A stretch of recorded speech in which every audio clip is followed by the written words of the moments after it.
कैसे हैं दगड़िए। लगता है सारे दगड़ी ठीक ठाक होंगे। मैंने सोचा क्यों ना आज थोड़ी सी बातचीत उस मुद्दे पर कर ली जाए जो मुद्दा इधर पिछले विधानसभा चुनाव जो हुए थे अभी हाल में उसमें सामने आया था। विधानसभा चुनाव से पहले मुद्दा तो सामने आया था, लेकिन विधानसभा के चुनाव में वो मुद्दा अपने लिए स्थान नहीं बना पाया। वो मुद्दा है भू कानून और मूल निवास का। सामान्य रूप से जो एक भूमि का कानून हमारे पास है, जो पटवारी से लेकर तहसील तक खाता खतौनी नक्शा खसरा अदालतों में जो देखने को मिलता है, वो हमारी भाषा में नहीं है। भूमि की पैमाइश जो नाली मुट्ठी माणा रत्ती बीसा के रूप में हमारी बोलचाल की भाषा में है, वो हमारी बोलचाल की भाषा है। और जो भाषा अदालतों में है, पटवारी जी के दफ्तर में है, खाता खतौनी नक्शा खसरा में है, खाता शब्द, खतौनी शब्द, नक्शा शब्द, खसरा शब्द, ये भाषा ना हमारी भाषा है और ना ही हम इसको समझ पाते हैं। सच तो यह है कि अगर हम भूमि के कानूनी क्षेत्र को देखेंगे तो वर्ग 1, वर्ग 2, वर्ग 3, वर्ग 4, 5, 6, 7 पड़ती भूमि, नाप भूमि, बेनाप भूमि, बहुत सारी भूमियों के नाम आते हैं। शिमार, पचार, श्यामलाल देह भूमि है, गोचर है, पनघट है, ये भूमि के नाम हैं। और सामान्य रूप से जो हमारे गांव हैं, खेत हैं, वो घर हैं, वन पंचायतें हैं, चारागाह हैं, ये सब भूमि है, रास्ते हैं, भूमि है। चुनाव से करीब, विधानसभा चुनाव से करीब 1 या 1.5 साल पहले, या यूँ कहें कि त्रिवेंद्र साहब के हटते ही पहाड़ पर भू कानून की बात सामने आई। जैसे ही कुछ लोग भू कानून की बात को सामने लेकर आए तो कुछ लोगों ने मूल निवास का मुद्दा भी उठाया। त्रिवेंद्र सरकार राज्य बनने के बाद, श्री नरेंद्र तिवारी की सरकार ले लें और उसके बाद की सरकारें ले लें, सब भूमि के कानून पर कुछ ना कुछ एचीदा पेचीदा करने का प्रयास करते रहे। उत्तराखंड के लोग चाहते थे कि एक ऐसा भूमि का कानून आए जिसमें गैर उत्तराखंडी पर्वतीय क्षेत्र में ज़मीन ना खरीद सकें, गैर पर्वतीय नागरिक पर्वतीय क्षेत्र में ज़मीन ना खरीद सके। ये मांग उत्तराखंड की रही है और ये राज्य आंदोलन की मांग भी थी, ऐसा नहीं है। जब नरेंद्र तिवारी की सरकार आई तो हमें लगा कि, और अक्सर हम कहते भी हैं कि हिमाचल की तर्ज पर एक भू कानून उत्तराखंड के अंदर आना चाहिए, बनना चाहिए। कई लोग हिमाचल की तर्ज की बात करते हैं, लेकिन मैं व्यक्तिगत रूप से उस तर्क के खिलाफ हूँ। हम हिमाचल की तरह क्यों बने? क्योंकि हिमाचल और हमारे में बहुत सी भिन्नताएं, भूमि की भिन्नताएं हैं, राज्य निर्माण के कारणों, विवरणों आदि आदि की भिन्नताएं हैं। हाँ, जहाँ तक हिमालयी क्षेत्रों में भूमि की बनावट, सजावट, ढलान, उतार, ये तो पूरे हिमालयी क्षेत्र में है। वो सिर्फ हिमाचल और उत्तराखंड के ही समान नहीं है, कश्मीर के भी है, चीन के है, जम्मू भी है, इधर मणिपुर इत्यादि जो 7 सिस्टर्स जितनी है, आसाम इत्यादि, सब एक ही जैसे हैं। हिमालयी राज्य सब बराबर हैं। नरेंद्र तिवारी के समय में जब बाहरी लोगों को, मतलब गैर पर्वतीय क्षेत्र के लोगों को पर्वतीय क्षेत्र में भूमि की खरीद नहीं होने देने की एक मांग उठ रही थी, तो नरेंद्र तिवारी ने शायद इस ओर प्रयास भी किए। लेकिन मुझे मालूम है कि उस वक्त भारतीय जनता पार्टी के अंदर एक बड़ा विरोध इस मांग को लेकर था और बड़े बड़े नेताओं के बीच में था। मैं कई बार पूछा भी हूँ व्यक्तिगत रूप से आमने सामने होने पर श्री भगत सिंह कोश्यारी जी से। और मैंने एक बार बागेश्वर जब आए थे निशंक साहब, उस समय चिकित्सा इनके पास था, चिकित्सा क्षेत्र के मंत्री थे, उनसे भी ये सवाल पूछा था, लेकिन कोई भी संतोषजनक जवाब नहीं दे पाए। मतलब ये है कि उन्होंने इस सवाल को सुनना ही पसंद नहीं किया। और मेरा सीधा सा सवाल था कि पर्वतीय क्षेत्र में जो राज्य आंदोलन की पहली मांग थी कि बाहरी क्षेत्र का आदमी उत्तराखंड के अंदर ज़मीन ना खरीद सके, उस पर वो लोग क्या कर रहे हैं। तो मेरे इस सवाल को सुनना ही पसंद नहीं किया गया। मुझे याद है कि एनडी तिवारी से जब हम लोग मिले थे देहरादून में, तो मैंने यही सवाल उनसे भी पूछा था। अनौपचारिक बातचीत है, मैंने ये सारे सवाल अनौपचारिक रूप से पूछे थे, एक पत्रकार की हैसियत से नहीं। खैर, भू कानून जो इधर त्रिवेंद्र सरकार के जाने के बाद सामने आया, उसको उठने के पीछे जो मकसद थे कि त्रिवेंद्र सरकार ने उद्योगों की स्थापना के नाम से और जो उद्योग अधिक से अधिक उद्योगपति उत्तराखंड में आए, उस रूप में हमारे यहाँ जो नियम थे, पुराने नियम थे, एनडी तिवारी के समय में बनाए थे, वो सब खत्म कर दिए। उन्होंने कहा कोई भी आदमी यहाँ आए और एक उद्योग लगाने के लिए ज़मीन खरीद सकता है। ये उसमें कहीं नहीं था कि अगर उद्योग नहीं लगाएगा तो उस ज़मीन को सीज कर दिया जाएगा या वापस हो जाएगी, ऐसा कुछ नहीं था। ये उदारवाद तो नहीं कहूँगा मैं इसको, ये उपनिवेशवाद के चोंचले होते हैं और भारतीय जनता पार्टी और कांग्रेस उपनिवेशवाद के ही अस्त्र हैं। ये उपनिवेशवादी होते हैं, उनके अस्त्र हैं, उनके इंस्ट्रूमेंट्स हैं और उनके लिए काम करते हैं। अभी जो उपनिवेशवाद है तो वो व्यावसायिक, देखिए उपनिवेश का मतलब ही व्यवसाय जगत की स्थापना को लेकर है। वर्तमान दौर में, राजाओं के दौर में कुछ हटकर था। तो भूमि कानून की जब बात होती है तो पिछले दिनों जब बात हो रही थी, मैंने हमारे कई मित्र थे उनसे चर्चा की कि आप किस भूमि की बात करते हैं, किस भूमि में कानून बनाने की बात करते हैं। देखिए, भूमि का जहाँ तक सवाल है तो बहुत बड़ा भूखंड उत्तराखंड में अपना है, 54-55 हज़ार वर्ग किलोमीटर का क्षेत्र है। ये सभी भूमि है।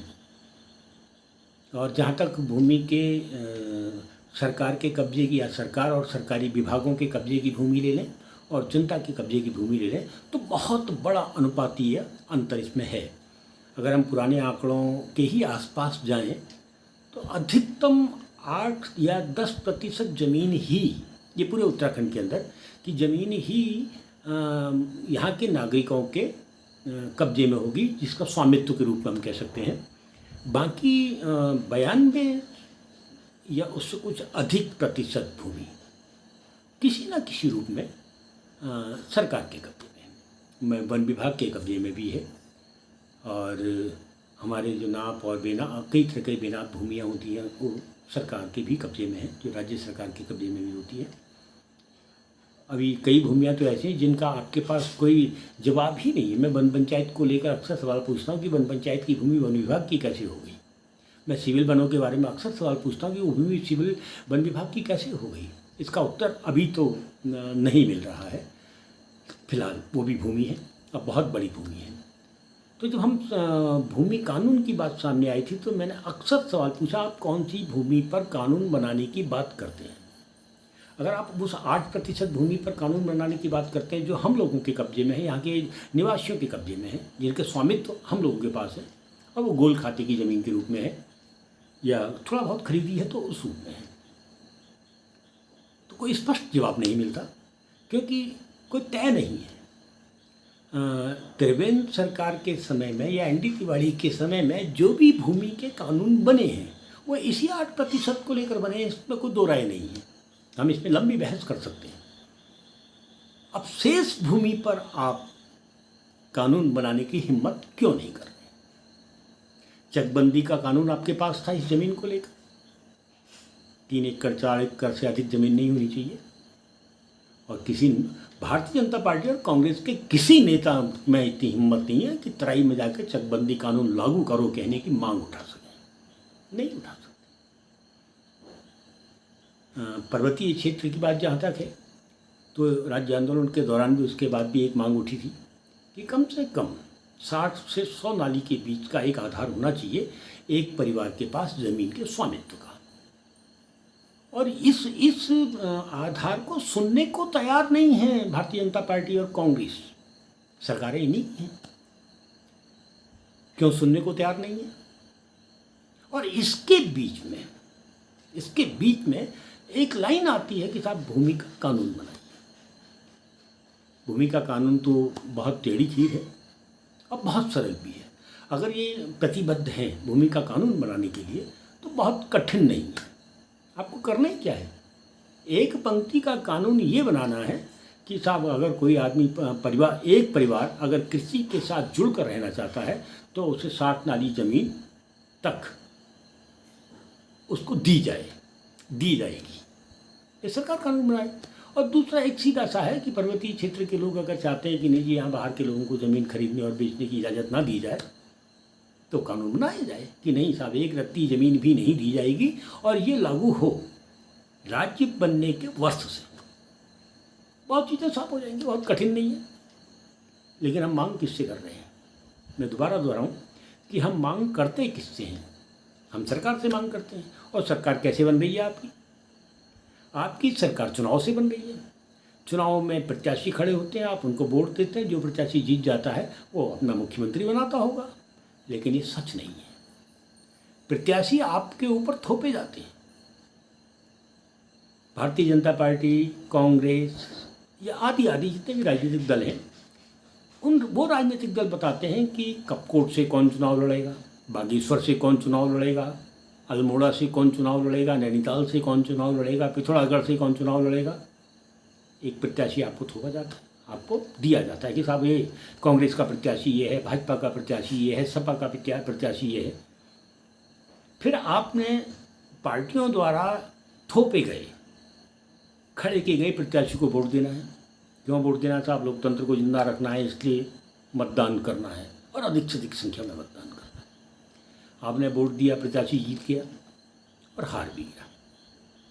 जब प्रत्याशी जीत गया तब तय होता है कि साहब कौन सी पार्टी के प्रत्याशी ज़्यादा जीते हैं। उन्होंने कहा साहब कांग्रेस के ज़्यादा जीत गए या भाजपा के ज़्यादा जीत गए। अब सरकार बनाते समय दिल्ली तय करती है, वो पार्टी तय करती है। आपने तय नहीं किया, आपके प्रत्याशी ने तय नहीं किया कि मुख्यमंत्री कौन होगा।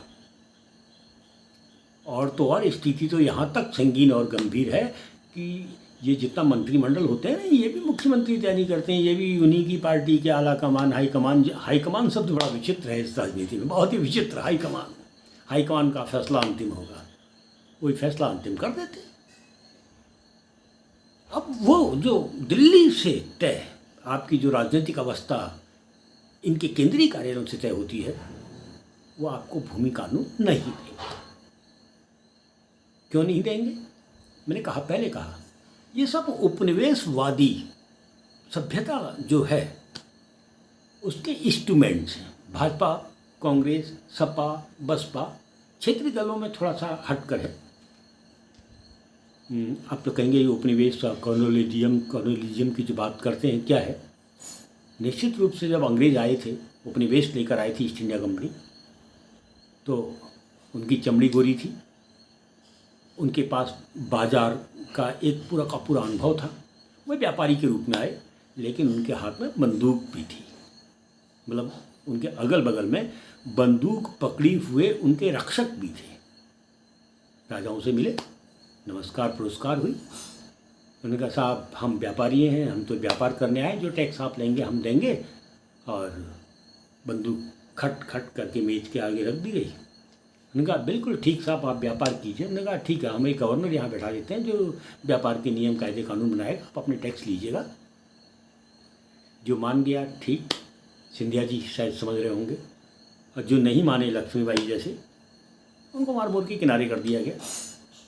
वो लड़े, शहीद हुए, देश की रक्षा के लिए लड़े, लेकिन वो उपनिवेशवाद था जो आ रहा था बंदूक की ताकत से। अभी उपनिवेशवाद ने तरीका थोड़ा सा परिवर्तित किया है। राजनीतिक दल हैं, सत्ता है, कानून है, नियम है। अभी आपने देखा होगा आज और कल में ही दिल्ली का एक कानून बन गया साहब, आश्चर्य। वो राजनीतिक दल, फिर भविष्य में बात करूंगा इस पर, जो दिल्ली को पूर्ण राज्य का दर्जा देने की मांग करते थे साहब, लड़ते थे, सड़कों पर उतरते थे। उन्होंने सुप्रीम कोर्ट द्वारा दिलाए गए दिल्ली सरकार के अधिकारों को छीनने के लिए बाकायदा दिल्ली में संसद में आपकी बहुमत था, तो उस बहुमत की आड़ में उस सबको छीन लिया। ये उपनिवेश बात है। यही आप कॉलोनियलिज्म की बात करते हैं, वो यही है। तो ये उपनिवेशवादी जो राजनीतिक दल हैं, इनसे आप बहुत ज़्यादा उम्मीद मत करो कि आपके लिए भूमि का एक अच्छा सा कानून बना के दे देंगे। अभी मूल निवास की बात मैं आपसे करूँ, सीधी सी बात है, जब राज्य बना था उस दिन हम मूल निवासी थे। जब राज्य बना था उस दिन हम लोग मूल निवासी थे। और मोटी सी बात है कि 1950 एक आधार वर्ष था, उसके बाद जो उस समय जो लोग यहाँ रह रहे थे वो मूल निवासी थे। ठीक हो गया। निशंक साहब की सरकार हुआ करती थी भारतीय जनता पार्टी की। अब क्योंकि देखो बहुत चालाकी क्रोनोलॉजी देखिए, अगर आपको नौकरी चाहिए तो आपका स्थायी निवास प्रमाण पत्र होना जरूरी है। पहले मूल निवास प्रमाण पत्र था, अब लड़के लोगों को, बेरोजगार लोगों को, परिवारों को रोजगार चाहिए। बैंक में आपका खाता खोलना है तो आपका स्थायी निवास होना जरूरी है। आपने लोन लेना है तो स्थायी निवास होना जरूरी है। आपको नौकरी चाहिए तो स्थायी निवास जरूरी है। स्थायी निवास को जरूरी कर दिया गया। और स्थायी निवास का जो क्राइटेरिया है वो 87-88 का वर्ष शायद कुछ रखा गया था। अब हमारी समझ में नहीं आ रहा कि उत्तराखंड का मूल निवासी है कौन। पहाड़ के लोग ये नहीं समझ पा रहे कि उत्तराखंड का मूल निवासी है कौन, और स्थायी निवासी आपने हमको बना दिया। बच्चे लोग लाइन लगाकर अपना अपना स्थायी निवास प्रमाण पत्र बनाए हैं, और जिन्होंने मूल निवास प्रमाण पत्र बना रखा था वो गए सेवा में, श्रीमान जिलाधिकारी महोदय मेरा मूल निवास पत्र बदल दिया जाए, मैं अब मूल नहीं रहा, मेरे को स्थायी बना दिया जाए। क्योंकि धूर्ततापूर्ण निर्णय देहरादून में बैठकर लिया गया। अब महंगाई है कि नहीं साहब, हमें मूल निवास कहा जाए, लेकिन सुनने वाला कोई नहीं है। मैं समझ रहा था कि पिछले लोग विधानसभा चुनाव में एक मुद्दा बनेगा, मूल निवास मुद्दा बनेगा, भू कानून मुद्दा बनेगा। मैं भू कानून में फिर से आता हूँ थोड़ा सा। अभी उत्तराखंड के अंदर जो भूमि है, अगर हम अपर हिमालय की ओर जाएं, जिसको हम निर्माण की प्रक्रिया की भूमि कहते हैं, हिमालय के क्षेत्र, रड़ना, बगना, धसना, पैर, पांग, भूस्खलन, भूकटाव, भूफिसलाव बहुत बड़ी मात्रा में। उसके बाद हम चले जाते हैं थोड़ा सा लोअर हिमालय की ओर आ जाते हैं, मिडिल हिमालय की ओर आ जाते हैं। अभी वन विभाग कहता है हम जंगल के मालिक हैं। हमने इनसे पूछा आप जंगल के मालिक हैं, बहुत अच्छी बात है। फिर हमने अध्ययन किया तो मालूम पड़ा ये तो रुग्ण चीड़ वनों के मालिक हैं। आप जहाँ तक नज़र पहुँचेगी आपको चीड़ के जंगल मिलेंगे, और चीड़ के जंगलों का बहुत बारीकी से देखेंगे, बहुत बारीकी से। आप उसे ईमानदारी से देखेंगे तो मालूम पड़ेगा तो रुग्ण चीड़ वन है। जिन वनों को ये कहते हैं कि हम साहब IFS, PFS, ranger, forester, forest guard, आप पता नहीं लॉपिंग गार्ड और इत्यादि होते नहीं होते, वीटमैन हुआ करते थे। यहाँ से लेकर जो inspector general of forest India, एक लंबी कतार, बहुत बड़ा तामझाम। आप एक RTI लगा लीजिए कि बताइए आपके पेड़, आपकी जो वनस्पति कौन कौन से रोगों से घिरी हुई है और उसके इलाज के लिए आपके पास व्यवस्था क्या है, आपका उत्तर नहीं मिलेगा। हाँ, जायका जैसी परियोजनाओं में आपने करोड़ों का वारा न्यारा किया। अगर आप एक पूछ लीजिएगा साहब कौन कौन से गांव में आपने जायका की योजनाएं बनाई थी, तो आपको उत्तर नहीं देंगे। मैं जायका को लेकर बहुत जल्दी आने वाला हूं, क्योंकि मैं इन जायका को लेकर देहरादून लोक सूचना आयुक्त जो होते हैं वहाँ तक गया हूँ इनके लिए, अभी तक मेरे को उत्तर नहीं। खैर वो अलग, मैं जल्दी आऊँगा आप लोगों के बीच में। तो यहाँ सवाल था कि भू कानून की बात हो रही है, आप और मैं हम सब मिलकर सिर्फ कुल भूमि के 8% के मालिक हैं। शेष 92% भूमि पर भी कानून बनेगा, और कानून बनेगा तो किसके पक्ष में बनेगा। अभी मैं सुन रहा था, आज जो संसद में एक चर्चा चल रही थी कहीं मणिपुर को अविश्वास को लेकर, उसमें एक चौंकाने वाली बात सामने आई।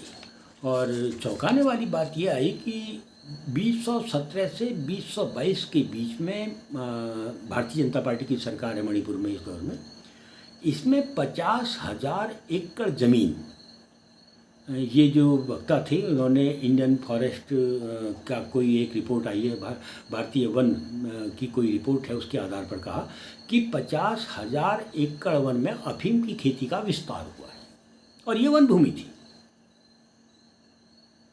तो मैं अब उत्तराखंड में आता हूँ, यहाँ अफीम की खेती का विस्तार नहीं हुआ है, चीड़ की खेती का विस्तार हो रहा है, जो ईस्ट इंडिया कंपनी के अंग्रेज़ों के दौर में 1868 में जब ब्रिटिश हुकूमत थी, जो पहला वन कानून बना था, तब इन्होंने पॉलिसी बनाई थी और सभी में चीड़ की खेती का विस्तार हो गया है। अब सवाल उठता है, मूल निवास क्या ये आपको सीधे सीधे हाथ दे देंगे? भाई अगर हम 70 में जाएं, 1970 में जाएं, 1970 तक हम लोग 69 तक तो मान लिया जाए कि हम लोग अनुसूचित जनपदों की श्रेणी में थे। भारत चीन युद्ध से पहले एक अल्मोड़ा जनपद होता था, एक पौड़ी जनपद होता था, एक चमोली जनपद होता था। ये ब्रिटिश कुमाऊं गढ़वाल था। उसके बाद एक टिहरी होता था, यहाँ देहरादून इत्यादि जो होती, नैनीताल था। पर्वतीय क्षेत्र जो था वो अनुसूचित क्षेत्रों में शुमार था और उससे बहुत से अधिकार हमारे थे, बहुत सारे अधिकार हमारे थे। और हमसे कहे बिना, हमसे पूछे बिना दिल्ली ने हमसे अनुसूचित जनपद की जो अधिकार हमारे पास थे, जो श्रेणी थी, वो छीन ली। और कोई ऐसा नहीं है कि लोग बोले नहीं। देखो, मैं थोड़ा सा बहुत ईमानदारी से कहूँ कि ऐसा नहीं है कि लोग बोले नहीं। अगर आप उत्तराखंड के आंदोलनों पर थोड़ी सी नज़र दौड़ाएं, थोड़ी सी नज़र, तो जब आपने हमसे अनुसूचित जनपद का क्षेत्र छीना और उसको वापस किया, उसके बाद ही यहाँ वन आंदोलन शुरू होता है। वो वन आंदोलन पुनर्जीवित होता है जो स्वतंत्रता संग्राम के दौर में जंगलात के आंदोलन के रूप में मुखरित हुआ था, उठा था। और उसी वन आंदोलन की वजह से, स्वतंत्रता संग्राम के दौर में उसी वन आंदोलन की वजह से आपको अनुसूचित जनपद क्षेत्र में समायोजित किया गया था हमको। और उसी वन आंदोलन की वजह से सिविल वन अलग हुए थे, उसी वन आंदोलन की वजह से,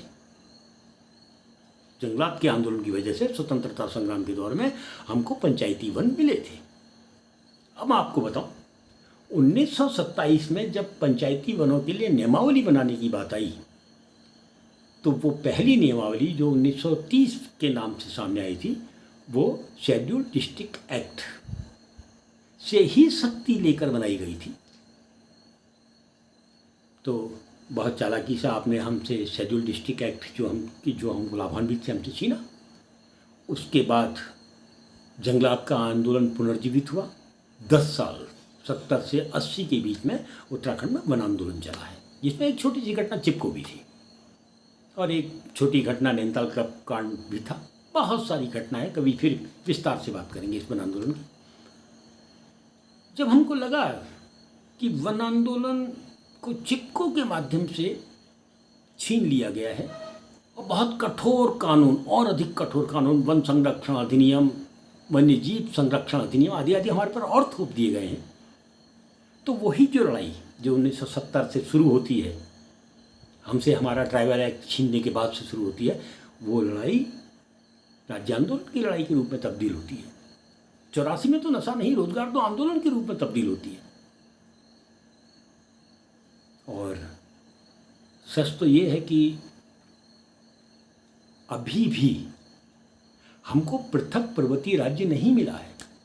मैं जब ये भूमि कानून की बात होती है तो मेरे को बार बार दया भी आती है, हंसी भी आती है, गुस्सा भी आता है कि 14% भूमि मैदानी क्षेत्र है पर उत्तराखंड के अंदर और 86% भूमि पर्वतीय क्षेत्र है। अब इस भूमि के अंदर का समीकरण देखिए, कि पर्वतीय क्षेत्र में कुल कितने विधायक हैं और मैदानी क्षेत्र में अधिक विधायक। पर्वतीय क्षेत्र की आबादी कम है इसलिए कम विधायक हैं, और मैदानी क्षेत्र की आबादी ज़्यादा है इसलिए अधिक ज़्यादा विधायक हैं। अब मैदानी क्षेत्र में आबादी ज़्यादा है, विधायक ज़्यादा, तो बजट सब मैदानी क्षेत्र में जा रहा है। तो अब बताइए पर्वतीय राज्य बन गया? मैं कहता हूँ पर्वतीय राज्य अभी नहीं बना है। हमको अभी पर्वतीय राज्य की, देखिए पर्वतीय राज्य की लड़ाई क्या थी कि हम चुनाव लड़ते हुए अपने लिए एक पृथक पर्वतीय राज्य की मांग करेंगे। ठीक हो गया। तो पृथक पर्वतीय राज्य अगर हमको मिल गया होता तो अधिक विधायक मैदानी क्षेत्र में क्यों होते भाई? अधिक बजट मैदानी क्षेत्र में क्यों जा रहा होता? मैदानी क्षेत्र तो होना ही नहीं चाहिए था। हमने तो हरिद्वार में कुंभ क्षेत्र से ज़्यादा मांगा ही नहीं था। हम तो काशीपुर बाजपुर के पक्ष में भी नहीं थे। हमें मालूम है कि शुरुआती दौर में आंदोलन का विरोध कौन कर रहा था। बली सिंह चीमा को तो कविता लिखनी पड़ी थी कि तराई आंगन है। इससे बड़ा प्रमाण और क्या थे कि कौन लोग राज्य आंदोलन के पक्ष में थे और कौन नहीं थे। खैर, इस पर बहुत बड़ी बहस की ज़रूरत है। हम आपको बताएं, भूमि के कानून की बात और मूल निवास की बात असल में पर्वतीय राज्य, पृथक पर्वतीय राज्य की लड़ाई का ही एक हिस्सा है और इस लड़ाई को आगे बढ़ना चाहिए। हम तो चाहते हैं कि अभी नौजवानों ने सामने आना चाहिए और फिर से चुनावी मैदान में उतरना चाहिए इस संदेश के साथ, इस संवाद के साथ कि अभी पर्वतीय राज्य नहीं बना है और हम पर्वतीय राज्य बनाने के लिए चुनाव मैदान में उतरे। जैसे कि उत्तराखंड क्रांति दल चुनाव मैदान में उतरा था पृथक पर्वतीय राज्य बनाने के लिए और बन गया उत्तराखंड। हमने मांगा पृथक पर्वतीय राज्य जिसका नाम उत्तराखंड हो। हमको उत्तराखंड ही मिला, लेकिन हम अपने राज्य को पर्वतीय राज्य तो कह ही नहीं सकते। और तो और हमें बड़ा ना कि राजधानी भी आपको मिली तो अस्थाई मिली, चकबंदी का कानून भी आपको मिला तो लाइन थी ना कि सारे खेत चक में बह गए और हमको सनद मिली भी तो तालाब में। तो दगड़ियों, भू कानून की बात और मूल निवास की बात दरअसल नए सिरे से पर्वतीय राज्य की लड़ाई है। इस बात को स्वीकार लिया जाना चाहिए और हमें इस लड़ाई को शिद्दत के साथ आगे ले जाना होगा। और भारतीय जनता पार्टी और कांग्रेस पर्वतीय राज्य के पक्षधर होते तो आबादी पर्वतीय क्षेत्र की अधिक होती राज्य में, विधायक पर्वतीय क्षेत्र के ही होते। आपने बहुत चालाकी के साथ, ना यहाँ की नदियों पर हमारा अधिकार है, ना यहाँ के पर्वतों पर हमारा अधिकार है। हमारा अधिकार है ही कहाँ, और तो और मूल निवासी भी हम यहाँ के नहीं हैं। तो फिर बात करेंगे और शिद्दत के साथ बात करेंगे, मूल निवास की बात करेंगे और भूमि के कानून की भी बात करेंगे। उपनिवेशवाद के खतरों से भी हम, उपनिवेशवाद के जो खतरे हैं उन पर भी हम खूब चर्चा करेंगे। फिलहाल दगड़ियों, ऐश करो। क्या है वो गिरदा की एक लाइन, हम लड़ते रहे भुला, हम लड़ते रूला। और लड़ाइयाँ हंसते हुए लड़ी जाती हैं, मुस्कुराते हुए लड़ी जाती हैं। छोटा मुंह बना के, बुरा मुंह बनाकर लड़ाइयाँ नहीं लड़ी जाती हैं। वो तो लड़ाइयों से भागने का तरीका है मित्रों।